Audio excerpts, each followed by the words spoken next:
po to, alam ko po na tayo ay ready na makinig na salita ng Panginoon. So, at this time, tinatawagan ko na po si Pastora Mercy para po sa Word of God. So, palakpakan po natin si Lord sa Word ni Pastora Mercy. Amen! Praise God! Magandang hapon po sa bawat isa. Welcome po sa ating Fuji Yoshida Outreach. Pwedeng pakikalabit ang iyong katabi. Pakisabi, I'm blessed to see you today. Yes, maraming mga ginagawa ang kaaway, pero salamat sa Lord dahil nandito tayo at tayo ay victorious. Amen? Lahat ng nandito sa loob ng room na ito ay mananagumpay. Amen? Hindi tayo nagpatalo sa gawa ng kaaway na hinahadlangan tayo ngayon lang, kanina, di ba? Pagising natin, salamat sa Lord dahil ang purpose natin ay glorify siya sa buhay natin. Amen? So, kamusta ang bawat isa? Okay lang? Nilalamig? May mga pinagdadaanan? Hayaan natin na sa hapong ito ay ibigay natin sa Panginoon lahat ng iyan. Amen? Siya ang ating refuge. Siya ang ating strength. Amen? At siya ang dahilan kung bakit tayo nagsiselebrate ng Christmas. Sige nga, pakitapik ulit yung katabi mo. Sabihin mo, Merry Christmas. Yes. At sabihin mo ulit, don't forget that Jesus is the reason for this season. Don't forget. Jesus is the reason for this season. Yes, amen, amen. So last Sunday, may mga points tayong pinag-aralan kung bakit si Jesus Christ ang reason sa season na ito, right? Okay, sige, a sort of review. Sinong nakaalala kung bakit 4 points yata yun? Diba? Okay, bakit mo masasabi na si Jesus ang rason kung bakit may Christmas? Okay, number 1, Savior siya. Ano, number 2, ano yun? Naalala natin? Ano yun? Pangalawa? Nakalimutan na. Nandyan yan sa ating computer, kuya. Siya yung unang nagpakita ng tamang pag-ibig. Diba? He showed us the right kind of love. Ano pa? He showed us humility. Humility. At ang last, wala talaga. Kuya Mark Joseph, tanungin mo ko. Show us a way. Siya, yes! He showed us the way. Amen. Praise God. Okay, so wag niyo kalilimutan yun ha, kung bakit may Christmas, si Jesus yung Savior mo. Pangalawa, siya yung nagpakita ng tamang klase ng pag-ibig. Oo, Kuya Monmon. Kaya huwag kang maniniwala sa mga pag-ibig na sinasabi. Kasi si Jesus Christ lang ang tunay na nagmamahal sa iyo at sa akin. Amen. And number 3, siya yung nagpakita ng tamang humility. Amen. Kasi kahit anak siya ng God the Father, of course, kaya niyang gumawa ng miracle at gawing pinakamainam yung pakapanganakan ni Jesus Christ. Pero for your sake, hinayaan niya na sa manger siya ipanganak sa sabsaban para maging example siya ng humility sa bawat isa sa atin. So, hindi tayo mahihiya. Mayaman man tayo, mahirap, educated, uneducated, pwede tayong lumapit sa Kanya kasi siya naging kawangis natin. Amen? And number 4, siya yung nagpakita ng tunay na daan. Siya, dahil sa Kanya, alam natin na Jesus is the way, the truth, and the life. No man cometh into the Father but by Jesus Christ. Wala tayong ibang kaligtasan kundi kay Jesus Christ lamang. Amen? So, walang ibang daan patungo sa langit. Amen. Si kay Jesus Christ lamang. Kaya, kung may mga alam kayong daan na si Kibuloy ang may-ari ng langit, hindi totoo yan. Nagkakamali tayo. Amen. Si Jesus Christ lamang. Okay. So, this time, ang ating pag-aaralan naman ay the heart of Christmas. Ang puso ng Pasko. Amen. Excited ba kayo sa Pasko? Parang malungkot ang bawat isa sa Paskong ito. Malamig kasi. Mga kapatid, hindi issue kung may natanggap kang regalo. Yung na-exchange gift mo nung nakaraan ay worth 1,000 o 900. Hindi issue yan. Ang mahalaga, mahal ka ng Diyos. Amen? Ang mahalaga, may pamilya ka na binigay ang Lord sa iyo na nagmamahal sa iyo. Na kahit na, alam mo na kahit anong pagdaanan mo, sabi nga ni Ate Pearl kanina, yung kahit yung future mo, ini-entrust mo mo na sa Panginoon. Amen? Dahil He holds our future. Kahit anong gambaro mo, kung hindi si Kristo ang sentro niyan, magiging wala lang yan. Amen? Magiging meaningless yan. Pero kapag ka nagagambaro ka, sinasamahan mo pa ng faith mo kay Lord, then yan ay magiging meaningful. Amen? Kaaya-aya sa Panginoon at gagawin kanyang mananagumpay. Praise God. Okay. Sige, dito na tayo.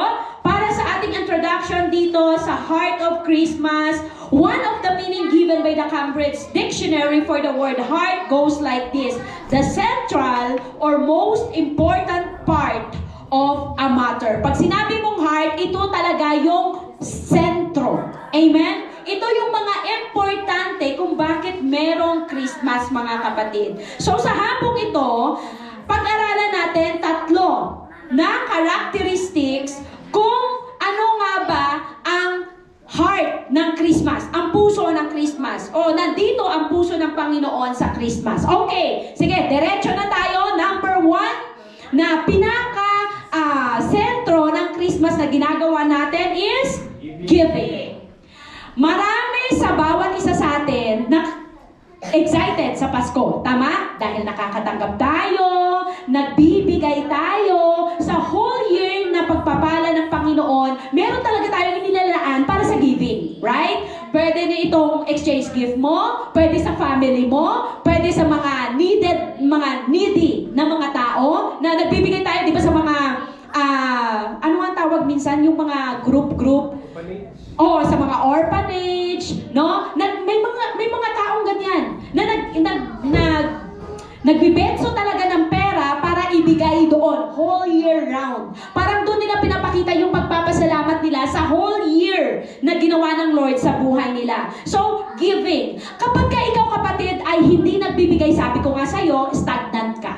Tama? Kapag ka ang heart mo, receiving lang, yung excited ka lang na makatanggap, stagnant ka. You will never be happy as the givers do. Right? Pero kapag ka ikaw ay merong puso na mapagbigay, no? Nandun talaga yung satisfaction. Hindi mo lang pinapakita na nagbibigay ka dahil meron ka. Hindi lang dahil Christmas, kundi nandun talaga yung naiintindihan mo yung meaning ng giving. Naiintindihan mo? Meron talaga doong feeling na kasama na nagbibigay ako dahil alam kong si Lord Jesus Christ, ibinigay niya ang buhay niya para sa akin. Personally, naiintindihan mo kung ano yung giving na sinasabi. Amen? Sabi dito, Christmas is a season for giving, whether it is in the form of gifts, money, time, or even love. Amen? As exemplified by the missionary and also the Magi in Matthew 2, verse 11. Sabi dyan, on coming to the house, they saw the child with his mother Mary, and they bowed down and worshipped him. When they opened their treasures and presented him with gifts of gold, frankincense, and myrrh. So, nung pagka si Jesus Christ, nung pinanganak siya, merong tatlong hari na nagsidalaw at ano ngayon? Ang bawat isa ay nagsipaghandog ng tanging alay. Okay. So, ano yung tatlong regalo na dala ng tatlong hari? Myrrh, frankincense, and isa na lang, nandyan din. Ano? Sana yun? And gold. Oo. So, dahil alam nila na doon sa bandang doon, sa west ba yun, na nandun yung tala, di ba? Sinundan nila yung tala, meron silang mga gift na dala. Magbibigay talaga sila doon sa bagong panganap na si Jesus Christ na Messiah. Amen? So, kaya nadala na rin natin yung ugali, yung kultura, no? Na Christmas is giving. Amen. Sabi dito, we generally treasure the gifts we receive at Christmas time because they are special. Kapag ka ikaw binigyan, Brother Raymond, special ka. Wow. Amen. Kapag ka ikaw, lahat tayo binigyan, ibig sabihin, special ka sa paningin ng Panginoon. Pero, hindi lang ngayong Christmas yan. Naintindihan natin? All the days of our lives, kung anong binibigay sa'yo ng Panginoon dahil ikaw ay special sa paningin ng Lord. Hindi ka special child na wala kang magagawa, kundi ikaw ay special sa paningin ng Panginoon na kahit ano ang kahapon mo,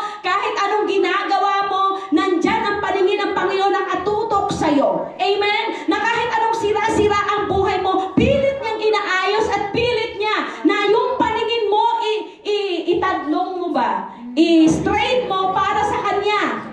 Ituwid mo, amen, para sa Kanya upang ikaw magising sa katotohanan na siya lamang ang kasagutan sa lahat ng pangangailangan mo sa buhay mo. Amen? Sometimes hindi kasi natin yan maintindihan. Sometimes pag easy lang ang buhay natin, Lord, hindi mo naaalala ang Panginoon.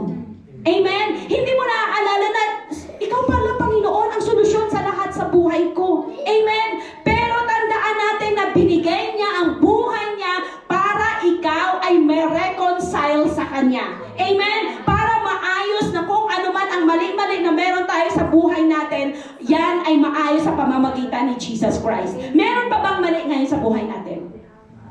Gusto ko maging personal sa bawat isa, no? Na I'm just not saying here na si Jesus Christ ang kandaan, katotohanan, siya ang magnauso ng kung anumang mga broken sa buhay natin. Gusto ko maging personal ito sa bawat isa sa iyo, sa atin, sa hapong ito. Meron bang mali pa sa buhay mo right now? Personally. Meron. Secret mo lang yan, alam ko. Pero tandaan mo na si Jesus Christ ang solusyon dyan. Amen?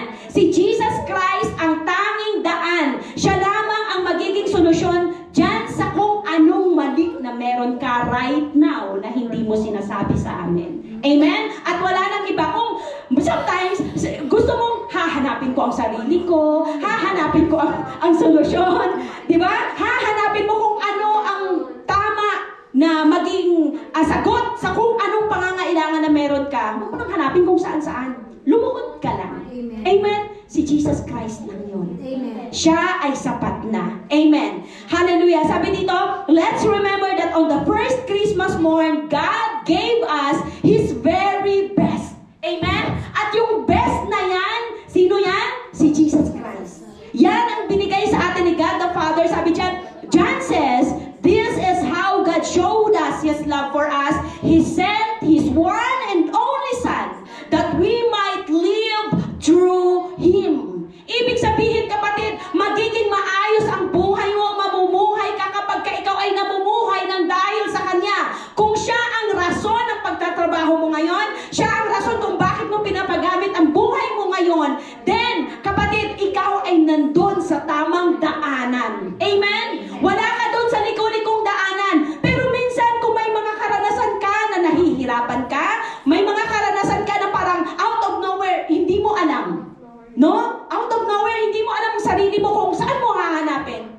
Sabi ko nga kanina, luhod, balik ka lang sa paanan ng Panginoon. Amen. Hallelujah. Because God gave millions have encountered His love, His salvation, and His blessing throughout history. Dahil sa mahal tayo ni God the Father, kaya binigay niya si Jesus Christ upang maging daan at tayo ay ma-reconcile sa Kanya.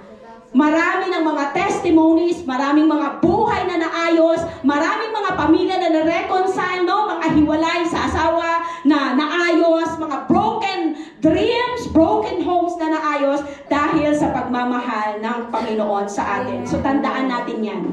Sino una-unang nagbigay? Si God the Father. Binigay niya ang kanyang bugtong na anak upang ikaw, dyan sa mga hindi mo sinasabi sa akin ngayon na mga brokenness mo, para yan ay maayos. Amen. So wag nyo nang hanapin sa labas. Wag nyo nang hanapin kung kani-kanino. Baka lalo lang mapariwara. Lalo lang na yung sugat, lalo lang lumalim ng lumalim. Amen? Hanapin mo yan sa paanan ni Jesucristo. Amen. Sabi dito, let's ask Jesus for a new heart of generosity this year as we spread the love and goodness of God lavishly. Sabi diyan, the only blessing some people may receive during Christmas could well be from you. Maybe you can pray that the Lord will direct you to a family or a child that you can bless with a large heart of generosity this Christmas. No gift we give, however, can ever outdo the greatest gift given by God in the form of His Son. So tandaan natin na kahit anong pagbibigay ang gagawin natin, hindi natin ma-outdo yung ginawa ng Panginoon. Amen. We can never outgive God. Amen? Siya lang ang may pinakamainam na regalo para sa bawat isa sa atin. Amen? So, tandaan natin, heart of Christmas is number one? Giving. So, learn how to give. Amen. Kahit panahon mo, hindi lang lagi yan sa pera. Okay? Yung attention mo, encouragement, amen? You can be a blessing to somebody. Amen. Okay, so sabi nga kanina, mag-pray tayo, nabigyan tayo ng generous heart. Amen? It's not just sa form ng pera, kundi sa anumang bagay na meron ka. Okay, number 2, na nakikita natin ang pinakamainam na ginagawa sa Pasko, or ito yung mga puso talaga ng Christmas, is family. Okay. Usually, ang mga pamilya ay buo tuwing Pasko, kaya uuwi si Ate Pearl sa Pilipinas. Kamusta naman tayo? Minsan, yung mga iba na may mga galit sa magulang, di ba? Or yung may mga magulang na galit sa anak, usually nare-reconcile sila sa araw ng Pasko. Grabe, no?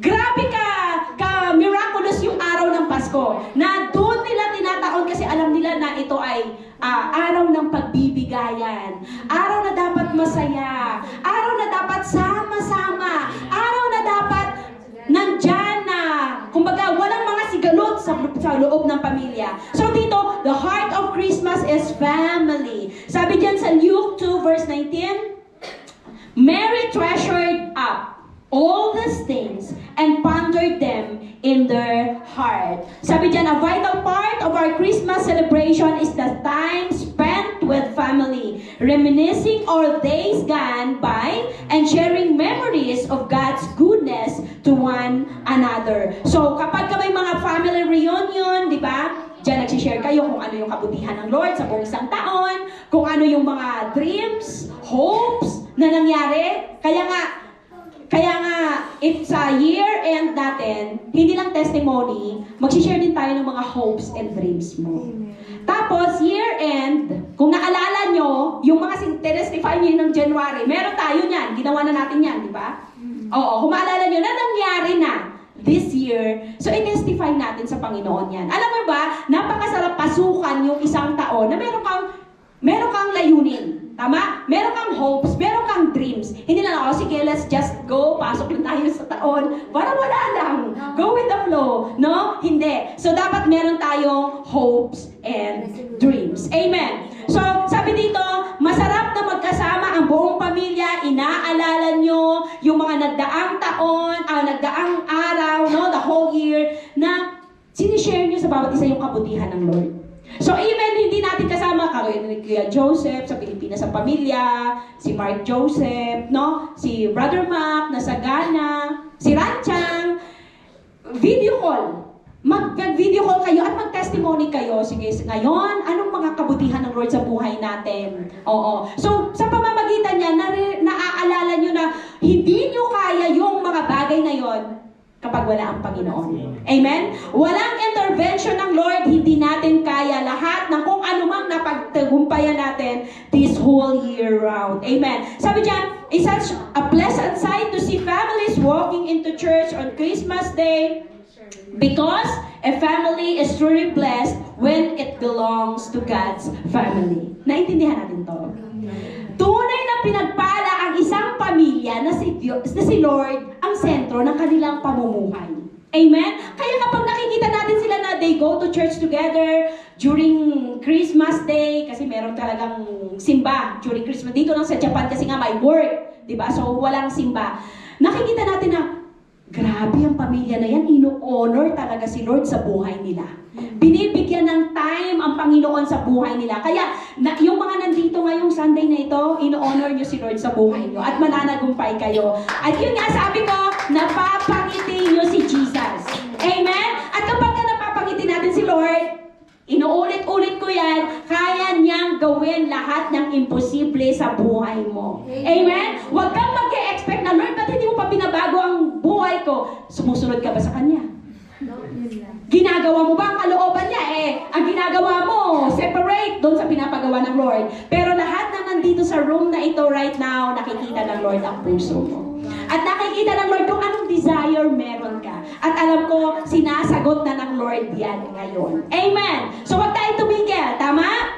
Yes, okay. So, pleasant sight talaga na makita ang buong pamilya na naglilingkod sa Lord. Na at the end of the day, pagtulog mo, lalo pag ikaw nanay, Lord, salamat sa isang araw na ito na nagtagumpay kami. Amen? Naisama ko ang buong pamilya ko sa tahanan mo. Okay, sabi dito, the Christmas season is so special that some family members travel hundreds or thousands of miles to be home. Kaya maraming pamilya talaga ang may mga reunion na sinasabi dahil gusto nilang makasama ang kanilang mga pamilya. Okay, sabi dyan, we see a beautiful family portrait on the night that Jesus was born.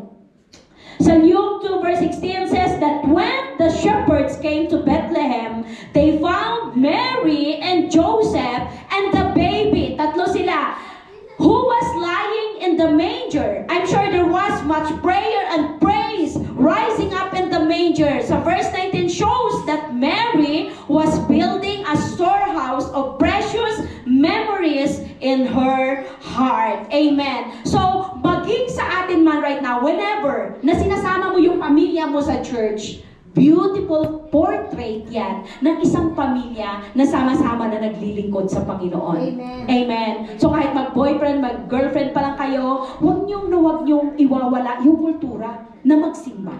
Amen? Huwag niyong iwawala na ang Lord laging niyong kasama sa mga decisions mo.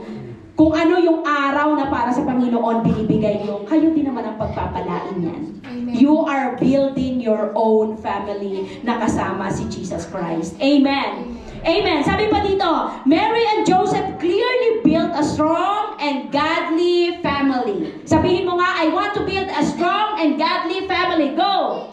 I want to build a strong and godly family. At magsisimula yan sa'yo. Kahit hindi ka pinapakinggan ng mga anak mo, ng asawa mo, dalhin mo lang sa simbahan. Kapag ka wala ka na, marirealize nila someday, somehow yan. Na ay, nung maliit pa kami, nag-church kami.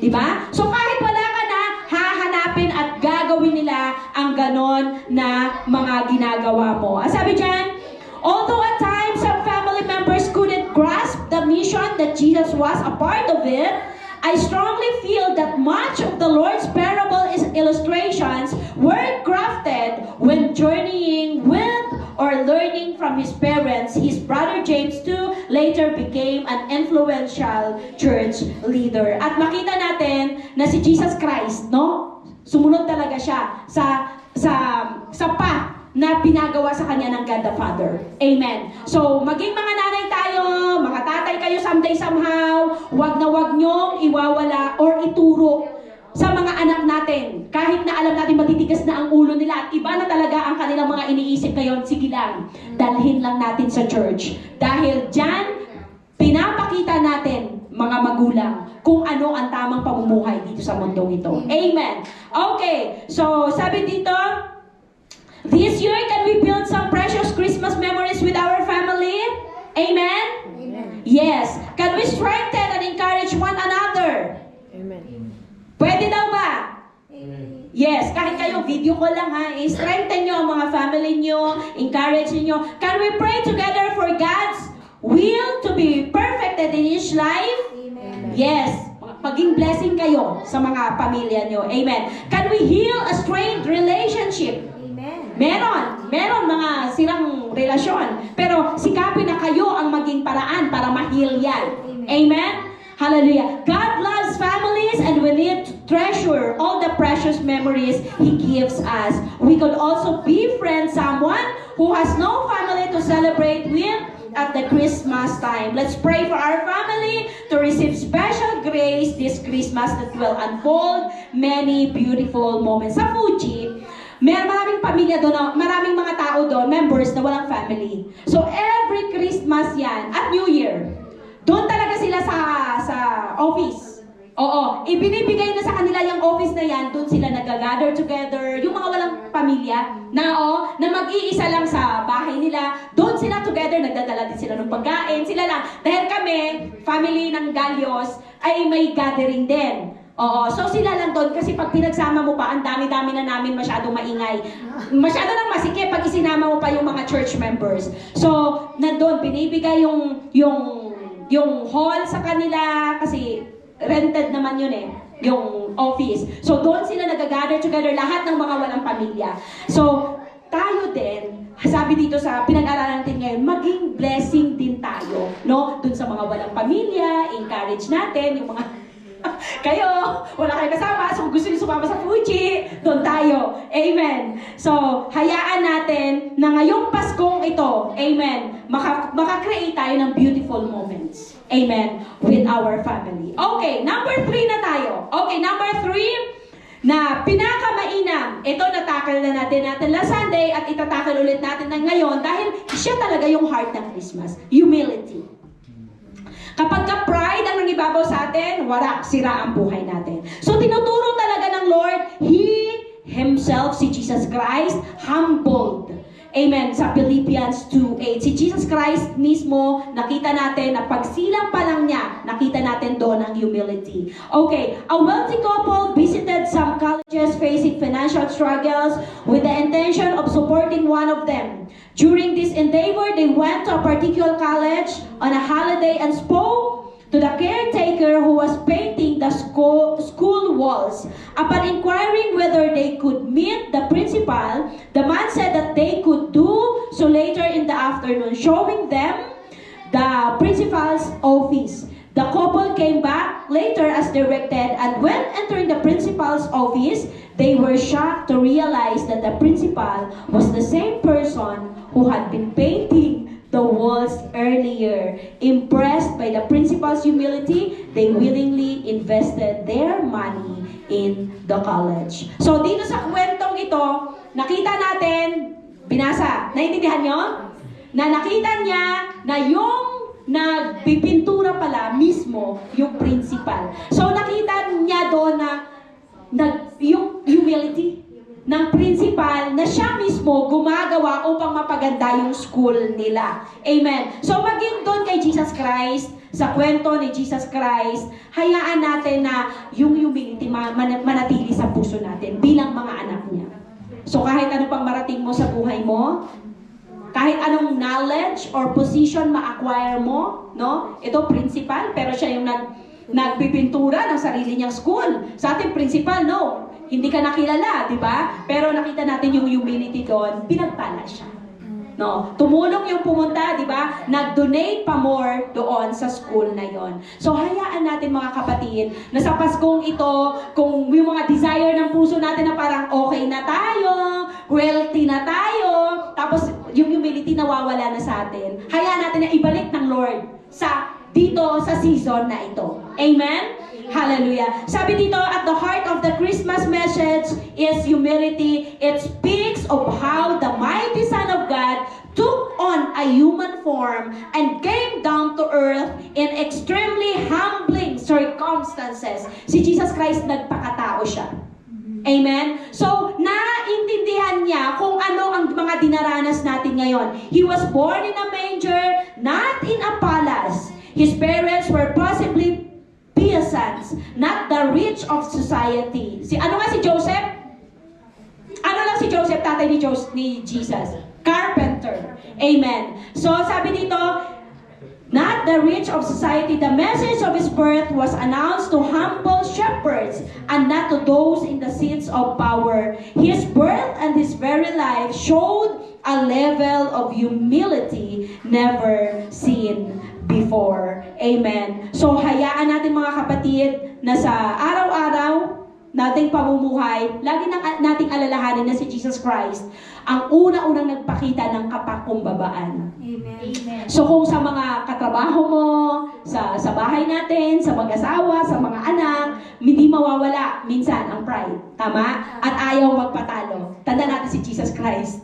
Amen? Isipin natin si Jesus Christ nagpakita ng humility para lang sa bawat isa sa atin. Amen. Sabi dito, in what area of your life do you need to display humility? Saan daw parte ng buhay mo ngayon na kailangan mo yung humility? Amen. Ask God to help you. Someone said, humility is something we'll lose the moment we think we have it. Naintindihan niyo? Humility is something we lose the moment we think we have it. Nung sinasabi, ay mapagpakumbaba ako. Hindi totoo yun. Hindi yan sinasabi dapat. Pinapakita.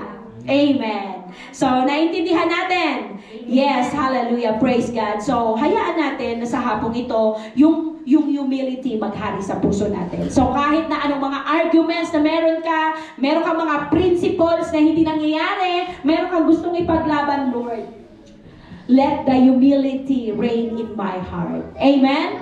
So, as we approach Christmas, let's ask God to give us the same attitude of humility that was in Christ Jesus. Hallelujah. So sabi dito sa conclusion, so as I close this sermon on the heart of Christmas, let me share the main 3 points once again. And ano yun?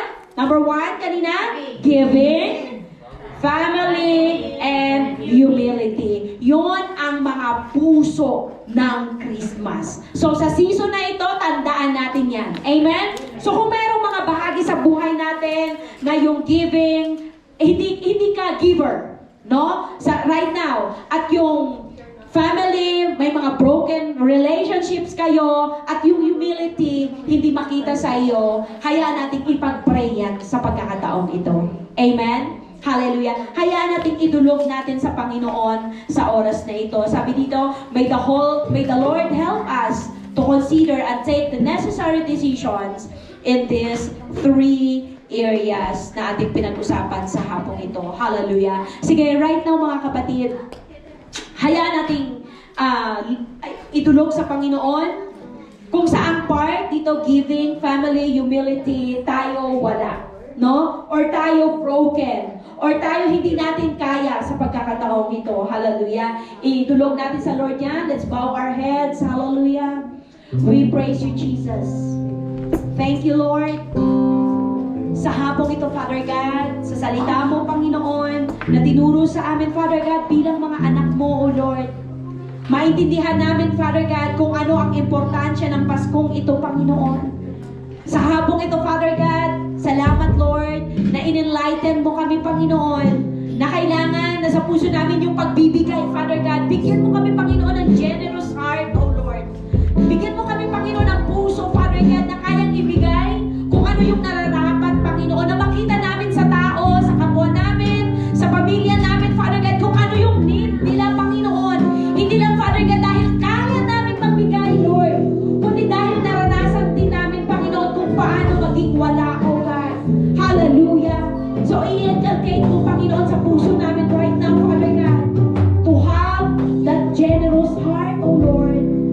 And also, Father God, kung mayroong mga members of the family kami, Panginoon, na hindi ayos yung relasyon right now, Father God, help us, Lord, to have a forgiving heart, O God. Mapagpatawad na puso, Panginoon, upang hindi na intindihin kung ano yung mga arguments na meron kami sa puso, O God. Pagkus, Lord, aming paiiranin yung pagmamahal, Father God, sa pamilya na binigay mo sa amin, O Lord. Na sa araw, Father God, or sa season na ito, Panginoon, ma-reconcile, Father God, ang mga broken relationships na meron ang bawat isa in the name of Jesus, in the name of Jesus. I do not know, Father God, kung meron dito sa room na ito, Father God, na may mga broken-hearted, Lord. Let the healing flows right now. And let, Father God, na isa sa amin, Lord, mag-initiate, Father God, ng pagre-reconcile, Panginoon, sa hapong ito, Father God. Hallelujah. Thank you, Jesus. Thank you, Lord. And even, Father God, let it be, Lord, na sa bawat isa sa amin makita ang humility, Father God. Na hindi namin iisipin, Lord, na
Thank you, Pastor, for sharing the Word of God. Talagang tunay na napakabuti ni Lord sa atin. At once again, nire-remind tayo ng kahalagahan, yung heart ng Christmas. Yung number one is giving, family, tsaka humility. So, hindi na po natin kailangan na hintayin pa yung Christmas para yung giving natin, yung pagbibigay po natin, i-share po natin. At huwag na po natin hintayin na dumating pa yung Christmas para makipag-reconcile sa family natin. At pati yung humility. Dapat always na yung kababaang loob po natin ay lagi po nating daladala kasi si Kristo dapat nakikita po sa atin. Amen. So, yung great reminders na yan, huwag po natin kakalimutan.